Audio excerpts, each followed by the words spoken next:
At both the cardiac, or the upper part of the stomach, and the pylorus, or the lower part, the stomach mucosal glands are predominantly mucus. Thus, if a bit of gastric juice leaks into the duodenum or the esophagus, it will be mainly mucus instead of rich in hydrochloric acid and peptic enzymes. It's worthwhile in this image observing this mucosal specialisation near the cardiac sphincter.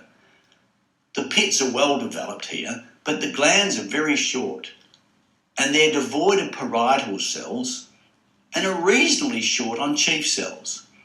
But closer to the junction, these chief cells will drop out altogether.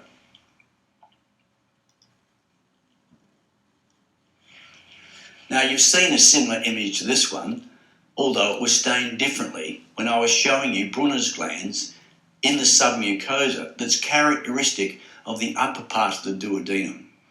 Oh, and I also pointed out the pyloric sphincter here. Over here is the pylorus of the stomach. The gastric pits are deep, and the glands have only mucus-secreting cells. Otherwise, the wall's got the same fundamental layers as the rest of the gastrointestinal tract, namely a mucosa with muscularis mucosa, a submucosa, the muscularis externa, and then the outer serosa.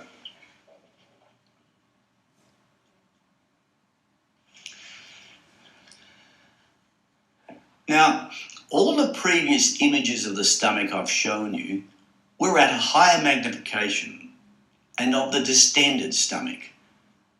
So you didn't see these large longitudinal folds of the stomach wall called rugae. This section does show the rugae of the stomach. They're gross folds that form in the stomach wall when the stomach is empty.